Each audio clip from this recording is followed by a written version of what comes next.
वहीं उत्तराखंड में नई सरकार का गठन हो गया है, लेकिन विपक्ष अब तक अपना नेता प्रतिपक्ष नहीं चुन पाया है।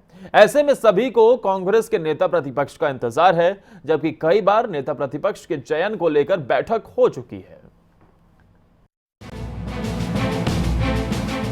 उत्तराखंड की राजनीति में ऐसा पहली बार हुआ है कि सत्ता पक्ष ने अपना नेता चुनने में देर नहीं लगाई और नेता चुनकर अपनी सरकार बना ली। लेकिन विपक्ष को अपना नेता चुनने यानी नेता प्रतिपक्ष के चयन में मुश्किलें नजर आ रही हैं।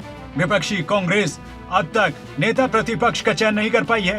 हालांकि कांग्रेस के केंद्रीय नेता विधायकों के साथ बैठक कर उनकी राय शुमारी कर चुके हैं।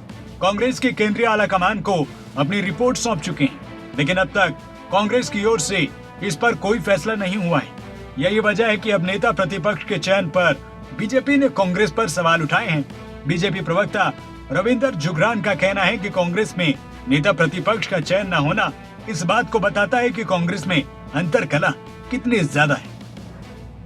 हम चाहते हैं प्रतिपक्ष स्ट्रांग हो, रचनात्मक हो, सकारात्मक हो, सशक्त हो, लेकिन कांग्रेस जो है वो जनता को भी निराश कर रही है। मैंडेट मिला है कांग्रेस को प्रतिपक्ष में बैठने का, लेकिन जनता को ऐसे निराश कर रही है कि वो नेता भी चयन नहीं कर पा रही है। वो भी तब जब 19 लोग आए हैं। अगर गलती से 35 क्रॉस कर जाते तो कांग्रेस में 4 फाड़ हो जाते अब तक। कितना अंदर मन मुटाव है, कितना आपस में विचारों का विरोधाभास है, कितना आरोप प्रत्यारोप है। वहां तो सब लोग एक दूसरे को नीचा दिखाने की होड़ में लगे हैं। माननीय प्रीतम सिंह जी जो बड़े सीनियर विधायक हैं, उनकी ही टिप्पणी थी कि अनुपमा रावत जी जो हरिद्वार से विधायक हैं, वो सदन में बिना किसी को विश्वास में लिए कांग्रेस वालों को जो मर्जी चाहे करती रहती है। और नेता प्रतिपक्ष के चयन को लेकर कांग्रेस नेताओं का कहना है कि कांग्रेस अपनी पार्टी में फैसला सोच समझकर सभी नेताओं की रायशुमारी के बाद जल्द ही नेता प्रतिपक्ष का चयन होगा। कांग्रेस ने कहा है कि बीजेपी को कांग्रेस पर सवाल उठाने का कोई अधिकार नहीं, क्योंकि बीजेपी जनता से किए वादे पूरा नहीं कर पा रही।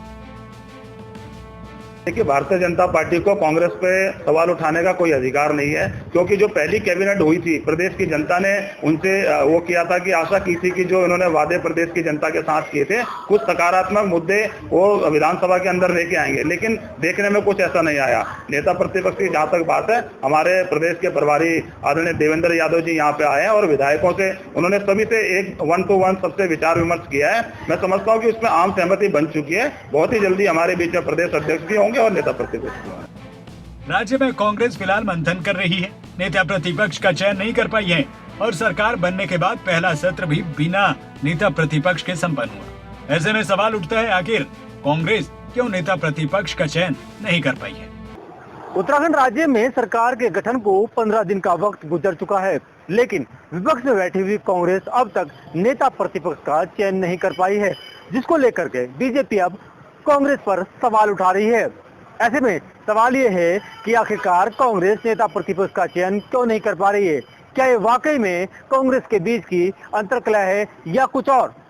अपने सहयोगी रिंकू प्रजापति के साथ नासिर हुसैन, खबरें अभी तक, देहरादून।